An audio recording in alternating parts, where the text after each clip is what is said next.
What's up, Dragon Ball Super family? I'm Legends Kerrick. We are fresh off the online event that just happened today, hosted by Top Cut Events. We placed fourth with our Kid Q deck.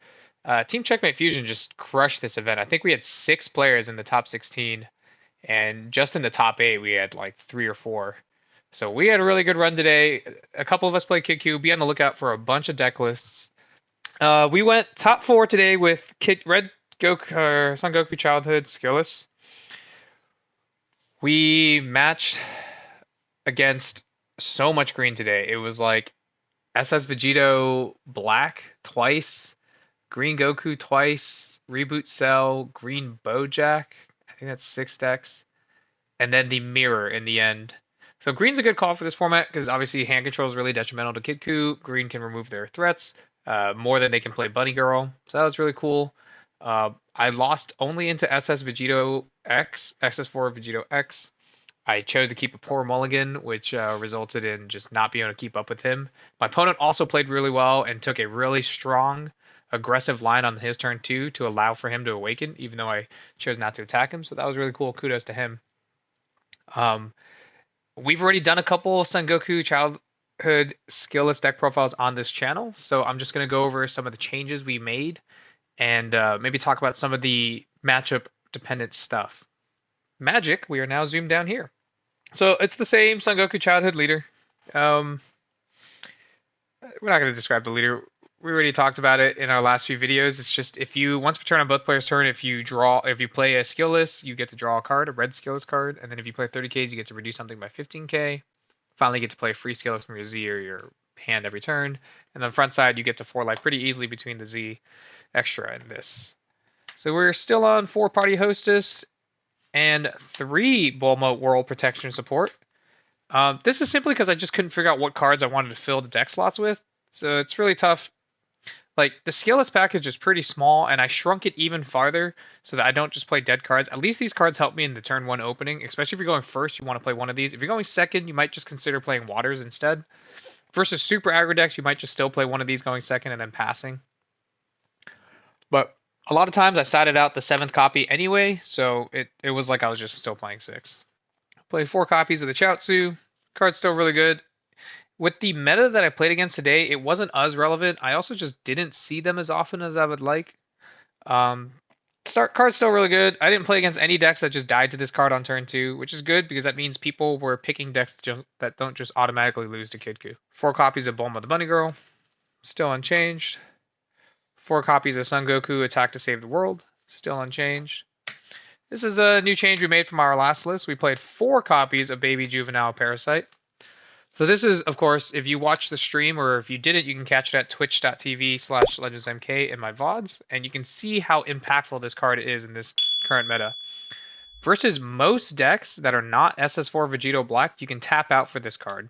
On your turn 3, the 1k boost to your leader prevents your leader from getting aggroed in. It provides you the safety of Videl counterplay, Wolf Fang Fist counterattack, and then you can also use testings to get out of attacks. Right? If this card survives after the turn it's played, the amount of advantage it gets you is innumerable. In the mirror match, it also lets you kidnap your opponent's skillless cards so they start running out of skillless to play from the grave. That's really important. And we went up to 4, not because we just wanted to see it by turn 3, but specifically because we wanted to see 2 by turn 3 in the mirror match.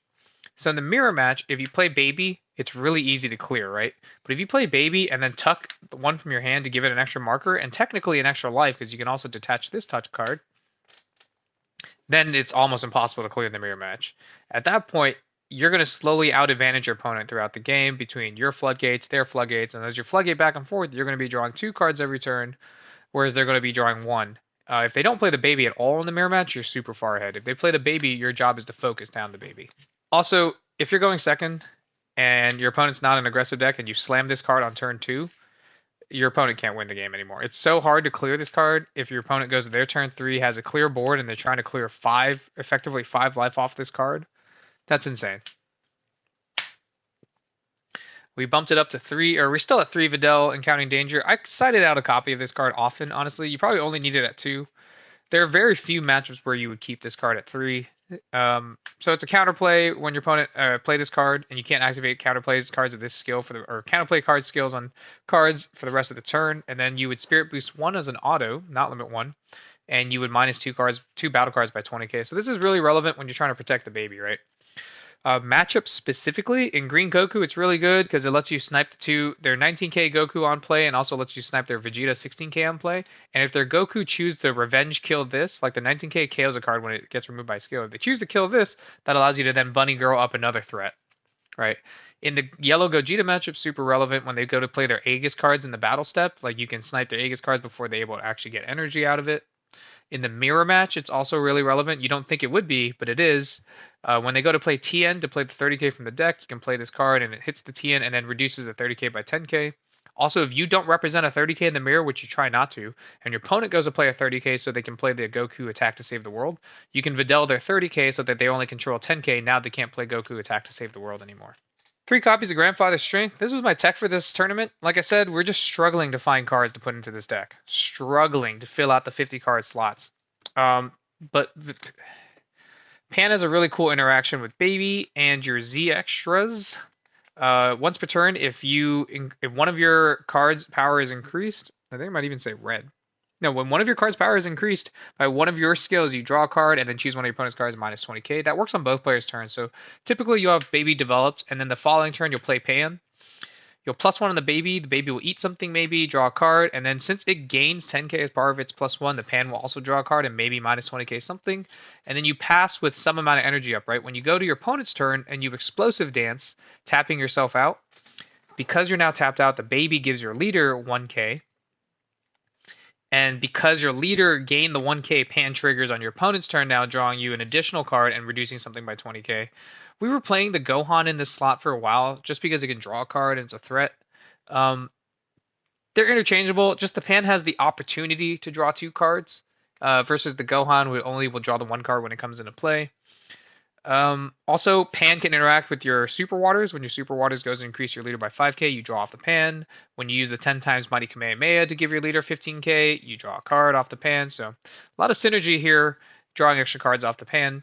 Additionally, she's a Earthling, so if you play her on turn 2 and then your opponent kind of like is forced to remove her, otherwise you get infinite value, like recurring value off of her, that allows you to trigger Bulma to set up a 30k and continue your game from there. I sided 1 out pretty often, so probably 2 is the correct answer. For our Skillist package, our entire Skillist package, we should play 4 copies of Skillist. I know in our last video we played 6, and then now I'm playing 4. These are my least favorite cards in the entire deck. They do nothing. They're just bricks when you draw them in your hand. They're really good to swing into Violent Rays. Other than that, this card blows. Like, you just want to bury the 2 from your front side and then play off those 2 for the rest of the game. I even considered bringing it down to 3 in testing, but there was a game today where there were 3 in life and only 1 in deck, so if I had played at 3, I could have just been screwed out of the game. So I probably do have to keep it at 4 for the rest of the game. I never missed having... Like, I never thought to myself, boy, I wish I had another 30k Skillist in my hand at any point in this game. If you really think you want more Skillist in the deck, you can always consider playing more copies of like Bulma War Protection Support, because at least she's an opener, and then later in the game, if you really need to add a Skillist to your hand, you can play this card, and then you can just grab the Ox King to your hand.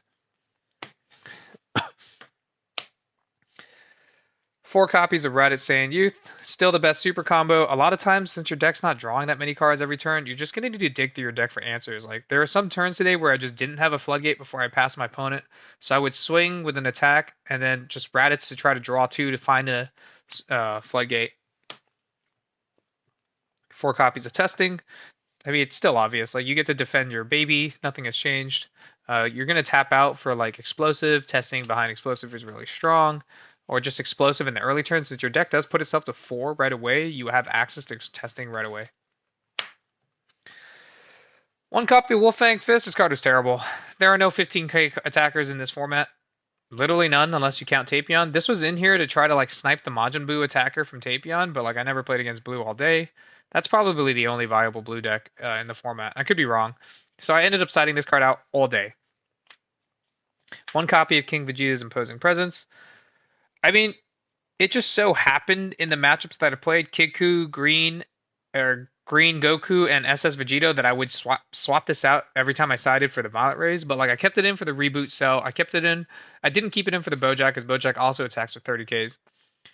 But like if not for that, I would have just like I wouldn't have played this card. I just wanted another like a fifth floodgate in the deck in case I get Koitsukai. Like everybody's gonna Koitsukai you in this deck, right? So you need some way to slow down their turn when they Koitsukai you.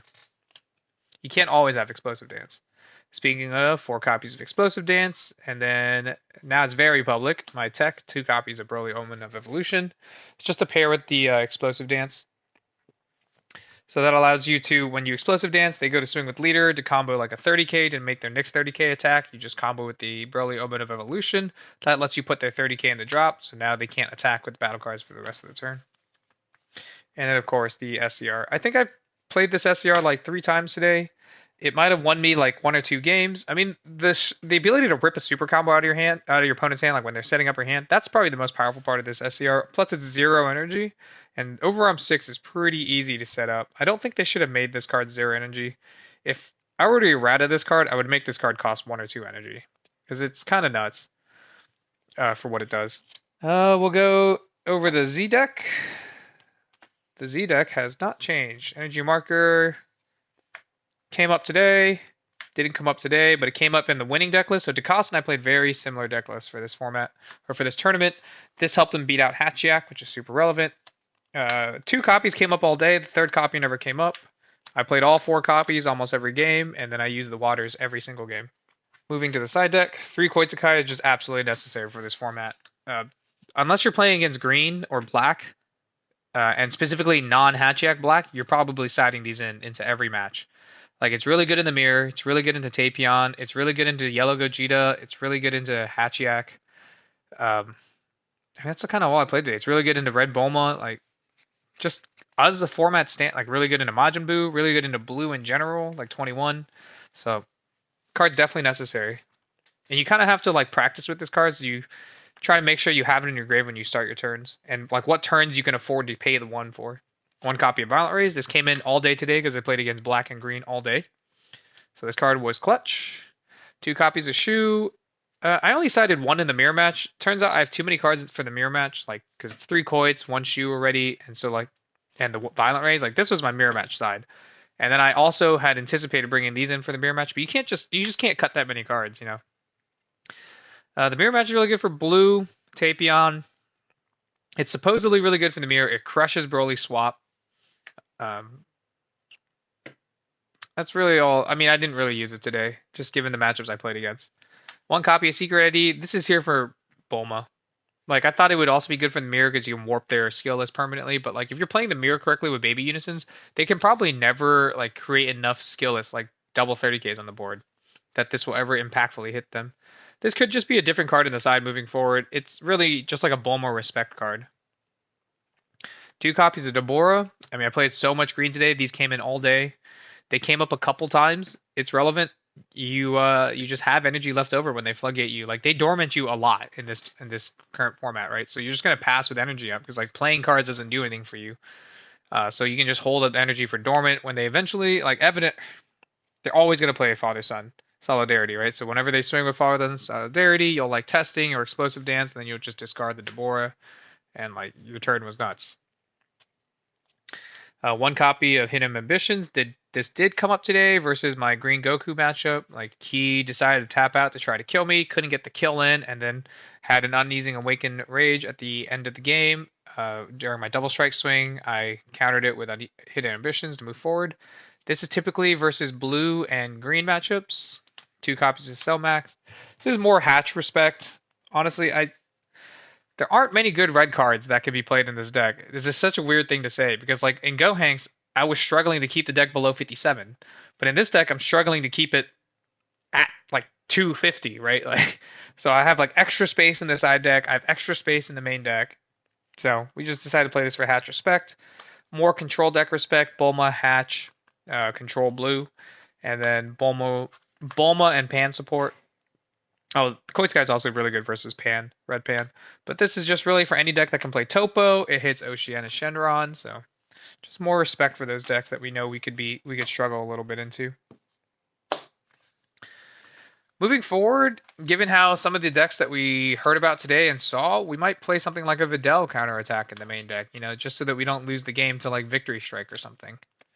So those are things we have to think about moving forward as well. That was our 50 card main deck, 15 card side deck, 1 card leader, 10 card Z deck profile. It was super fun. I'm really glad I got to hang out with you guys at the chat today. We played a lot of frickin' green and black today, and obviously the mirror. So maybe that's what the meta looks like. I know a lot of my teammates played blue, and they were pretty successful with blue Tapion. So if that's a deck you're looking to get into, that for sure is available. Other than that, as usual, shout outs to my boys at Checkmate Fusion. I already shouted them out at the beginning of the video. I mean, we had 6 people in the top 16 today. That's awesome. That means like we're doing it right, like we're seeing the game with the correct eyes and we're just playing it well. So congrats to the boys. Congrats to Robert DeCoste again for winning the event this weekend. That's his first regional win, so that's really big for him. Really psyched. He's a really great guy. Probably the best looking guy on the team. And then, of course, shout out to you guys that hang out with me every time I do these online events. Super fun to chill and talk after, like talk about the games after. I try to make little events in between rounds. If you're interested, make sure you follow us at, all of our socials. We got a YouTube, we got Instagram, X, like all of it, Twitch. Just search up Checkmate Fusion at any of those. Look for our little ball. We're looking to bring you more content. We have a Discord that we test on. We're trying to open it up to the public. We're just looking for a way to do that so that it isn't awful. Other than that, I'll catch you guys next time.